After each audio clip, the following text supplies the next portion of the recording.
Letters from a Little Princess Monster. By Jorg. Chapter 81. Dominoes. Part 2. Much earlier that same morning, in the Canterlot railroad station. It had taken Sunburst Flare many weeks of scrimping and saving to get the bits for his trip to Yakyakstan for his next field of study. Yak magic was a strange melange of earth pony and other sorts of enchantments, wrapped up into their history like a long, braided rope of yak hair. Which incidentally was the same way they kept their history books. And cooking recipes. And family trees. Sometimes all on the same strand of knotted rope. Considerable wheedling had gotten him a small grant from the Canterlot school to visit, copy, and return with as much yak magical history as possible, then translate it for future generations of scholars. Without getting smashed by a yak like the last researcher. Personally, he was starting to think the grant was just a way for the teachers to get rid of their worst ex-student. During school, the stress, the competition, the endless class sniping, all had made him a nervous wreck. 8 years of cowering in his dormitory room between classes, not answering mail or seeing visitors, had left him going prematurely bald from stress and with a nervous tic just under his eye, while he still had not managed to pass his exams. Since flunking out, Sunburst had taken a job in a spell book store and spent all of his spare time happily reading the various tomes for sale, making personal notes and being thankful about not being in school anymore. His present job allowed him to regain his confidence, regrow his mane, and even sprout a small goatee which bothered his mother something fierce when she visited. And it left him with the free time and spare change to research his favorite spells on his own, without having to obey some pony else's stringent plans about what he could do or what his life was going to be like every minute of every day. It was like school, without all the bad parts. 1 ticket to adventure, please. He pushed the pile of bits forward to the ticket sales pony, who regarded them with the same bland enthusiasm as if he had dropped a hoofful of gravel on the counter. I mean, to the Yak Empire, please. North. The train station was nearly uninhabited in this murky pre-dawn hour, but the mare in line behind Sunburst was close enough that her warm breath was blowing right against his tail. His thick cloak normally protected his thin hide from such indignities, but she brushed up against him again while continuing to mutter quietly under her breath. Ticket to Yakyakstan, said the ticket mare. Red-eye special or day rates? Red-eye, obviously, responded Sunburst. That's why I'm here, after all. If I wanted the day rates. Your tickets, said the mare, pushing the flat pieces of paper through the counter hole in the window. Next. But I have change coming, protested Sunburst before being jostled from behind again. Excuse me, young. Turning around put Sunburst nose to nose with a pony that he had never expected to meet. A much more impressive mare than he expected, too, although most of that was probably due to her immense bulk. The Princess of Love stood on the train station decking just a hoof step away from him, her eyes hooded closed in the darkness of the night and her mane tangled around her head like a snarl of spider webs. Even then, she was more beautiful than any mare Sunburst had ever seen before. North, breathed Princess Cadenza again. North. Yes, north, said Sunburst with a frantic smile as he tried to remember just what was in the research grant paperwork that he had signed so rapidly, and if it included a rotund royal observer. To the adventurous land of the yak, and knowledge. Are you supposed to go with me, princess? His eyes tracked to her wide sides and he could not help but add, I thought you would be with your husband this close to foaling. The silence that followed was broken by the faint chuffing of a train pulling into the station, and Sunburst checked his ticket. Well, tickets. And here is my train. 5 stops north, Your Highness. This way. He trotted in the direction of the train, taking a look back over his shoulder to see Princess Cadenza matching his path, if a little unsteady due to her eyes still remaining closed and the considerable sway of her massive barrel. She was not carrying any luggage, so for a moment he thought Princess Cadenza was only there to see him off, but that hope was shattered when she stumbled on board right behind him. North, she whispered. Hurry! Hat! It's a train, Your Highness. You can't hurry them up, said Sunburst, looking in all directions for the guards that should have been right behind her, or even her husband, who would not be very appreciative of some dropout escorting his pregnant wife into the frozen tundra. And he was still looking when the train pulled away from the station. Asterisk. There was certainly something odd going on with Princess Cadenza, and if Sunburst had wanted strange in his life, he would have moved to Ponyville. No, that was not entirely true. Ponyville was strange and dangerous. Sunburst preferred a much simpler life in Canterlot, with his strange events being isolated to which spellbooks to put on sale and his worst danger being a paper cut. There were only two kinds of ponies who went willingly into danger, fools and heroes, and Sunburst was neither. The way Princess Cadenza just stood next to Sunburst's table with her eyes closed as if she were sleeping was creepy, at best, terrifying at the worst. None of the spell books he had brought were any help diagnosing exactly what was wrong with her, although one of the books on yak lore had references to crystal magic which when combined with Princess Cadenza's crystal cutie mark, had been fascinating to read but all too short. In fact, the magazines in the train had more information about the strange land he was headed into than his books. Listen to this, Princess. The Arctic tern migrates into the Shamash-Hump Valley of Yakyakistan every summer without the assistance of Pegasi. Isn't that exciting? He looked up at the drowsy princess for any kind reaction before returning to the Wildlife magazine. They fly over thousands of furlongs across Equestria until they return to the very pile of rocks they were born at, where they build their own nest to raise their new generation of terns. Wow! I wonder if their parents try to control their lives too. Still getting no response, Sunburst returned to his reading. A homing instinct like that would have been a terrible inconvenience for his own life. Returning to Sire's Hollow was the last thing he ever wanted to do, even if Starlight was still there. My first, last, and only friend. She was always such a genius. And I'm a dropout failure. So cold, whispered Princess Cadenza, which made Sunburst immediately take his own warm cloak off and drape it over her shoulders, much like a blanket. It did not stop her from shuddering, little ripples passing over her pristine pink coat like ripples in a pond several minutes apart.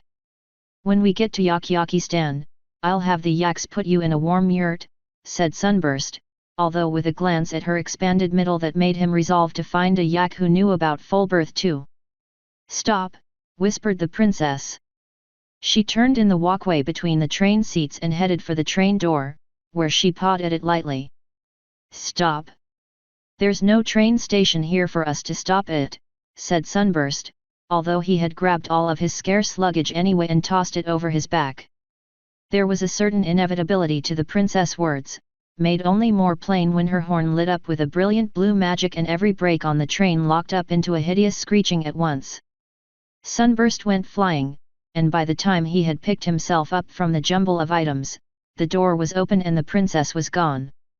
When he scrambled to the door, Princess Cadenza was just vanishing into the indistinct chilly fog that surrounded an old train station, long abandoned to the northern air and soggy snowdrifts. Hey, what's going on here? Snapped the conductor, who poked his head through the door to the next car. We got ponies scattered all. Princess Cadenza's in trouble, shouted Sunburst, jumping off the train step and following her indistinct figure. Send word back to Canterlot. There's something out here. Putting his head down, Sunburst galloped into unknown danger. Asterisk. It had to be perfectly safe. All the other students were doing it. None of them had died yet by losing their grip during the swing and smashing into the water too fast or forgetting to let go at the right spot and swinging back into the line waiting for the rope. Germs, maybe. Even if it would just be an excuse. Monster reached out and got a gentle grasp on the rope with her teeth, then wrapped one foreleg around the remaining section with the knot on it. All of her friends were splashing around in the pond, so she did not have to swing out over the really deep section and let go and make a big splash.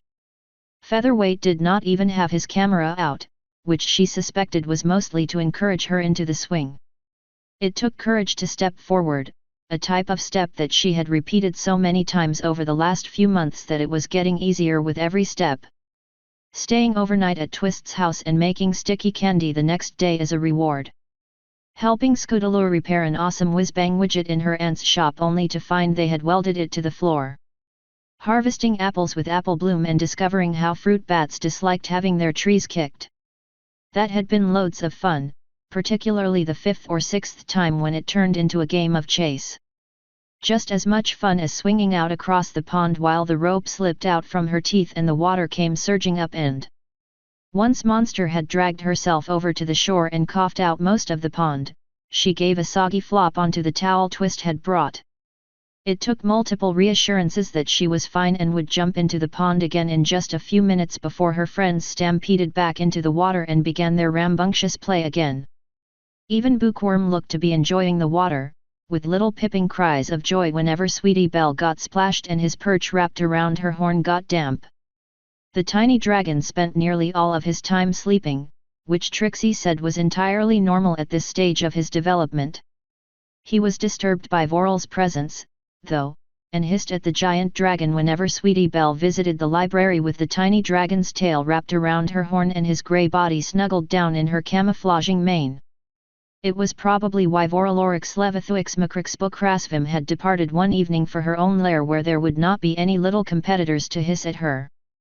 Trixie claimed she would not miss her visiting draconic librarian and the great pile of books she had taken with her on extended loan. Ever since Monster had returned from Canterlot, Trixie had been busy at the library with her friends, spending the afternoons in practice for Discord's eventual release. It looked to be much less fun than Monster's friendship practice, with considerable complaining that was not limited just to Trixie. They had even taken the elements of harmony from the young students and tried to wear them around for a few days, although Rainbow Dash kept losing hers and Applejack wound up just stuffing hers in the top of her hat. Eventually, Trixie had put the golden necklaces into a locked case in the library for safekeeping. It made Monster wonder about the odd box at the crystal tree where they had returned the original elements to where they belonged. 6 keys. 6 friends. But which 6 friends? Trixie could probably pick the locks in a few minutes even though it would be cheating. Slipping their plastic genuine elements of harmony playset into the vault in Canterlot had been cheating too, and Monster had not flinched at that particular form of deceit because of Trixie's training. Never face strength with strength, brains with brains, or power with power, because there's always some pony stronger, smarter, or more powerful. Trixie had to know the golden necklaces of the original elements had plain gems in their settings, but remained silent because of Discord's possible spying. Besides, Monster was not sure just exactly how the elements of harmony would be needed when Discord escaped anyways. Planning how to fight chaos seemed like a futile gesture, but the weakness of chaos was order. And hopefully, friendship. So Monster soaked up the sun while watching her young friends play in their own chaotic fashion. Trixie had explained that her first practice sessions with the other older ponies were complete disasters with none of her friends doing what she was trying to tell them, and had developed the most peculiar expression when Monster had asked if she was doing what they told her in return. The next day the whole bunch had gone off with Fluttershy into the Whitetail Woods, then spent the evening at Sweet Apple Acres, helping with the apple harvest. It made Trixie look haggard and exhausted, collapsing into bed every night so abruptly that Monster had to float her up the stairs one evening during a late study session, but she had actually started to smile more, and Monster had decided to learn by her example. The pond visit today was Scootaloo's idea, after yesterday's careful pruning of the intertwined apple and pear trees on the edge of Apple Bloom's farm and the day before yesterday's attempt at making maple walnut fudge with Twist's sister and Lyra. Finding fun things to do with her friends was easier than figuring out which activity to do, or who to do them with. After all, since the ground-bound ponies could not fly with Featherweight, Scootaloo, and Monster, they had to find their own activity, and when Monster worked on her mathematic homework with Sweetie Belle, Scootaloo would rather be anywhere else. Even Diamond Tiara and Silver Spoon had become a reluctant participant in their playtime, not just because they had houses with a bunch of activities like tennis and squash growing. Diamond was a mean buckball player, and always picked first for any team, while Monster suffered constant anxiety about which of the three positions she really felt the most at home playing. Defending the buckball basket was a lot easier when she could hide under it, but her friends convinced Monster that the strategy would make for a very boring game, and that she should defend her goal in the traditional fashion. Participation was the key, because if you did not get out there and do it, you would never know if you liked it. Even things you did not like could become more manageable with exposure, much like Diamond Tiara's claim that she would be willing to go back to Funland and ride the roller coaster. Diamond had even offered to take Silver Spoon with her, because Silver did not believe her friend actually had faced her fear of heights, even with the pictures. After several more trips into the pond to cool off and back out onto the towel to dry off, Monster was feeling much more in tune with the world and her friends. They were all ready for a new adventure off to Diamond Tiara's house to adore her new little brother and see if he had gotten his first fang yet, although Filthy Rich insisted that Nocturnal Pegasi got ordinary teeth, just slightly sharper than their own. And then a trip by the freezer to find what kind of ice cream was there, and if there would be enough for every pony to have seconds, which there always was. Filthy Rich and Filigree seemed so happy together, although with bags under their eyes and a tendency to startle due to lack of sleep. Monster wished that Trixie and Green Grass would have a foal like Zekora, only more normal. Seriously, her mother and Tall Grass spent so much time together dealing with pregnancy nausea and kissing that Monster was feeling just the tiniest bit neglected. And worse, when the changeling zebra foal arrived, Monster was going to get even less attention. True, it would be a unique opportunity to study such a unique hybrid, but the studying would come with late feedings and crying and poop and all kinds of things that were driving Diamond Tiara's parents nearly crazy. Hopefully, Monster's suggestion to them would help. Asterisk. The sign at the door to the rich mansion read "Do not knock. Please use string." Axial Flow squinted into the bright sunlight to read it, then slowly reached out to the piece of string dangling nearby to give it a tug, which resulted in a low hoof of breath from the door, then a second, louder noise when she tugged again. She was just getting ready to tug the string a third time when the door creaked open a crack and a bloodshot eye peered out. "Hello," rasped Filthy Rich. "We didn't order anything. Go away." Actually, Axial Flow shifted her membranous wings in the warm sunshine. She wanted to spread them out to cool off, although that would have just exposed more dark surface to be heated. It was far later in the day than most of her kind would have ever wanted to remain awake to, but a career in Cloudsdale weather control had made her inborn nocturnal scheduling more flexible. Still, it was difficult to say the next words. "I wanted to see if you would like to hire a governess. You know, like a nanny." Mr. Rich peered up at her from the small gap in the doorway, blinked twice, and said in a very determined voice, "No. I'm not here to try to take away your child," added Flo in a rapid string of words that matched her sticking a hoof in the closing door. "I know most of our tribes try to talk day ponies out of their nocturnal foals by offering a trade, and I've heard Twilight talk about the unique circumstances of your son's birth, so I'm pretty sure that wouldn't work anyway. My Scootaloo was quite the hoof foal when she was born, despite my husband being a day pony, so one of my sisters came to Cloudsdale to help and—" "When did you sleep last?" "Sleep?" Filthy Rich quit trying to close the door on the bat pony's forehoof and blinked. "What sleep? Please." Axial Flow smiled and tried not to show too many sharp teeth. "Let me see your wife, and I'll explain." 5 minutes later, as Filthy Rich and Filigree were both sitting in the nursery while each nursing on a thick cup of dark coffee, Axial Flow took off her sunglasses and sat them on the nearby changing table. "Thank you, Mr. and Mrs. Rich. You have a very handsome young son. Midnight Valor, I believe." "That's what Diamond wants to call him, Mrs. Flo," said Filigree with a yawn as she shifted positions uncomfortably due to her swollen udder. "I want to call him Jaws, and Richie wants to call him Jet." "Scootaloo introduced me to your daughter," said Flo. "I think he's going to wind up named Midnight.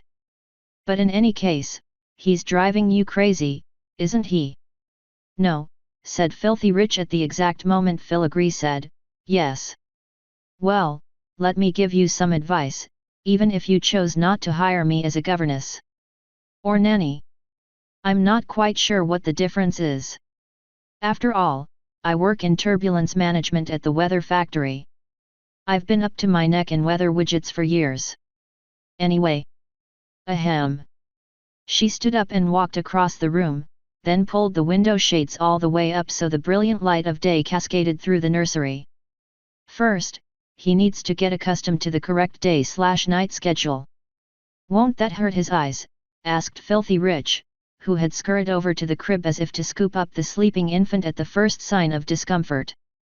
"They're closed. What hurts his eyes is when you turn on the lights too bright when he's awake at night," continued Flo. "And you've got him tucked in with a blanket. It's still mostly summer out there." She whisked the blanket off the sleeping colt and tossed it to one side, where she began to twist it into a cylinder. "He's been wriggling out from under the covers, if I guess right. It means he's overheated. If he gets a blanket, it should be wrapped up like this so he can cuddle it like another foal his age." She demonstrated the technique by slipping the dollish object into the crib, where Midnight promptly clamped onto it with all four tiny legs and began a toothless gnawing on one fuzzy ear in his sleep. "In the winter, he's going to want to sleep in your bed," cautioned Flo. "Don't let him, unless you both like having pierced ears. And don't be afraid of using formula in a week or two when those first teeth come in. If you think he bites hard now, hire her," said Filigree. "But," started Filthy Rich. "Hire her," said Filigree in a voice like iron. Turning to Axial Flo, she continued, "We'll make the room next to this your bedroom, you will have the full run of the house except for my husband, and as soon as I get some sleep, you have got to tell me what kind of conditioner you use on your mane." "That's gorgeous." "Thank you, ma'am." "And I'm not ma'am," said Filigree. "I'm Filigree if you're being formal, or Phil if you like. Tell the staff what you need and it's yours. You say you've met Diamond?" "Yes I mean yes," Filigree. Flo ducked her head in a brief nod. "She's a headstrong young mare, much like my own daughter. She's a rock-headed, stubborn, arrogant idiot just like both of her parents," said Filigree. "If you have any trouble with her, let us know. If you have any trouble with either of us, any little things that you think we should know, please tell us directly." "Dear," said Filthy Rich while putting down his empty coffee cup. "Don't I have any say in this?" Filigree fixed him with a red-eyed glare. "I'm tired of sleeping in the nursery and you're probably tired of sleeping by the front door with a string tied to your tail. I want you in bed for a change." "Ah," Axial Flo held up a dark hoof. "One little thing. Filigree, it's coming up on 2 weeks since you're well, his foaling right?" Filagree's eyes got large. "Oh. Foal's heat. Right." Turning back to Filthy Rich, she continued, "I'm going to make an appointment with Dr. Stable today. Unless you want another foal in 11 months. "My decision?" he asked. "Your decision," confirmed Filigree. "Only this time I'll go through labor." "We'll talk about it," said Filthy Rich while standing up and collecting the empty coffee cups. "Thank you, Mrs. Flo. Welcome to our home. Asterisk. Rewards. Punishments."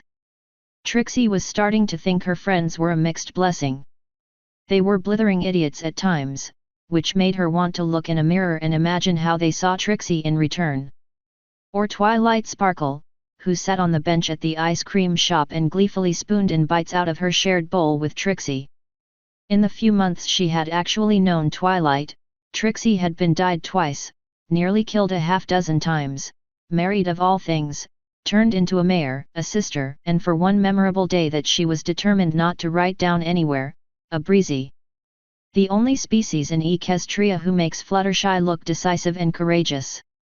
Then again, Fluttershy had a pet bear with a slip disc who needed regular spinal adjustments, and a number of other creatures who Trixie suspected would be more than happy to eat any pony who gave her grief, so the Pegasus did not really need to be aggressive to be safe. She made the perfect pony to pair up against Twilight Sparkle's anxiety about destroying the world, because Fluttershy's gift seemed to be when not to use her power. And to Trixie's continuous amazement, the lesson applied to her own life too. It had taken a simple shift from how can Trixie do this and get the most credit, to how can this get done regardless of Trixie getting credit. And to Trixie's amazement, it worked and got her more appreciation than ever before. The discovery was well worth a reward, and the ice cream store in Ponyville had such rewards for all of them in dozens of wonderful flavors. Maybe this is why Celestia eats so much cake. How is training coming along? Asked Trixie for lack of anything else to say while she was shuffling the cards. Not training, insisted the little alicorn. Playing with friends. Important. She swallowed another spoonful of ice cream and licked her lips. You have a new card trick? Please. Trixie held the deck against her chest while manipulating the order of the cards with her magic. It is not a trick.